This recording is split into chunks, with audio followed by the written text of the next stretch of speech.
door on the day. Lillard with his 33rd game of 30 or better. We've pretty much fallen out of the race for the 10th spot unless we go out there and win every game. The Blazers go to 33-49. A season full of ups and downs and not really any moments of consistency. Out of those teams, which one will you be like, that's not too bad? Miami, obviously. Dame Lillard, as you know, at the end of the season made it clear he did not want to play with another young player. The Portland Trailblazers select Scoot Henderson. And now Lillard has asked for a trade. He prefers a trade to the Miami Heat. I've been in the league long enough to know that, things don't always work out the way you want to see it work out. And with that as the backdrop, welcome to NBA Today. How lucky are we that George Sedano, Chiney Ogwumike back in studio with us. Malika Andrews here with you. Brian Windhorst, he's going to be stopping by shortly. I cannot believe that it is already August 1st. Crazy. Where has this year gone? Where has time gone? What does that mean for us here in the NBA? Well, it means it's been exactly 1 month since Damian Lillard initially requested a trade out of Portland, where the seven-time All-Star has spent the entirety of his 11-year career so far. Now, ESPN has reported that Lillard has really zeroed in here on one team, and that is the Miami Heat. That led to the league sending out a memo, remember, stating that any player, no names, but wink, wink, Damian Lillard, who indicates he won't, quote, fully perform services called for under his player contract in the event of a trade will be subject to discipline. So, George, you cover the Miami Heat as closely as any team in the entire league, as any reporter in the league, as we say hello to our Brian Windhorst. But we've talked a whole lot about what Portland's stance is on all of this. What is Miami's current stance on the Lillard trade? Malika, I think they just want clarity at this point. Sure. What is it that Portland wants so they can then accommodate, which is, okay, what do we have that you want on the roster? And if we don't have it, give us a nod so we can go out there and potentially go get it for you and consummate this particular deal. So I think clarity is number one. And I think a subplot to this is about Tyler Hero. And I think the Heat in general, and this isn't necessarily directed at Portland, but they are disappointed, let's say, in the way Tyler Hero is being portrayed during these trade conversations and all the chatter in the media about Tyler Hero. Like he's just some dude. He's not the guy who won the Sixth Man of the Year 2 seasons ago now and is a 20-point per game scorer at 3 years old or whatever he is. Right. So I think that is also a bit of a subplot here. But more importantly, they just want clarity because they want to get the deal done. Right. Everyone wants to go on vacation. Right. They're already on vacation. I'm going to be honest with you. The league is on vacation right now. A couple with Tyler Hero. Number one, the Heat got better last season in the playoffs when Hero got hurt. Now, that is a statement that has many different facets to it. It's not as simple as that, but Tyler Hero was not part of that run that the Heat made all the way to the finals. It was so amazing, and they performed at a high level. Secondly, Tyler Hero of last year and Tyler Hero was this year is different because he's now on a contract that pays him $120 million over the next 4 years. And while I will tell you, I think that contract is fair market value for him, and especially will look good in a couple of years. That's one thing that you got to think about coming forward here. But the real thing about the Heat, guys, is that as I look across the league and have conversations with executives and agents, I can't identify another team that is seriously making an offer for Dame Lillard at this point. And so my belief is that the Heat can't either. And so while people can look at what the Heat's offer might be and scoff at it, if their offer is the only one on the table, it therefore is the best one on the table. Right. And the fact that Portland isn't going forward with anything is a verification of that they don't have another offer. So very low incentive for the Heat to improve their offer at this point, and no incentive really right now for Portland to take that offer. And we have a stare down. And look, Malika, the proof of concept on this happened only 1 year ago. Kevin Durant asked for a trade. He was on a long-term contract. Theoretically couldn't control where he could go. The Nets got no offers they liked. They said, he's not on the table, we're going to move on. In February, they got a tremendous offer from something we could never have seen from the Phoenix Suns. So sometimes waiting it out can pay off, and we just saw it, less than a year ago. Absolutely. It makes me think back to what Woj said on this show yesterday, which is why would the Miami Heat bet against themselves right now? Or rather, why would they put another offer up the ante on themselves if they are the only ones bidding? And this is where it stands for the business that the Miami Heat have been conducting this offseason, right? They drafted Jaime Jaquez Jr. with the 18th pick.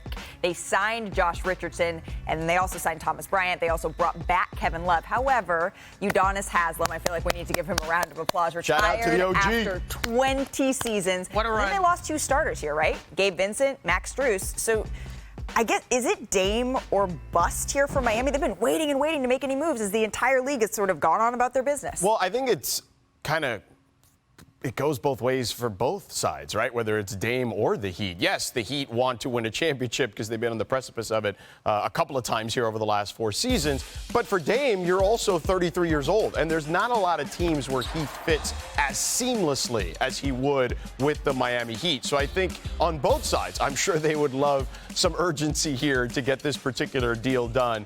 And I just think that with Miami, him and Jimmy particularly are on the exact same timeline. And Jimmy has taken this team to the brink of winning a championship, and I think now they just need that one player to get them over the top. And Dame kind of sees that, or sees him as that particular player that can help them accomplish that. But then it's all about how the puzzle pieces fit together, because despite the Heat only being 3 games over 500 heading into April, Miami was able to catch fire right down the stretch, make it to last year's NBA Finals. I do want to show you this, Brian. In a recent interview with ESPN, Bam Adebayo, he reflected on finishing as the runner-up. He said, "I feel like we just came up short because we had among the most injuries in the season, and through the ups and through the downs throughout the entire season, I feel like fatigue had a toll." So Bam here is kind of lamenting the team maybe running out of steam down the stretch. Do you think, Brian, that adding Dame, does it potentially compound any depth issues heading into next year, or does it relieve some of them?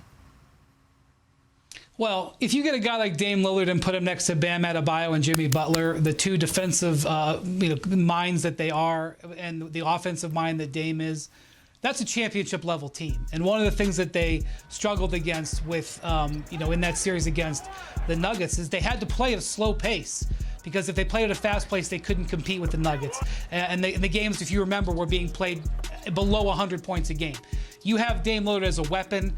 You can then go on par with anybody offensively in addition to playing your defense. So I think absolutely they are a serious contender if they get Lillard. But if they have to wait, even if they have to wait into the season, I will just say they have an extremely valuable asset on their side, and that is Erik Spoelstra. Erik Spoelstra, for a decade plus now, has proven over and over that he can get the best out of a team with any kind of pieces and parts. And I think they've had a good offseason, because even though they lost 2 starters waiting on this Lillard move, Josh Richardson is a former Heat player.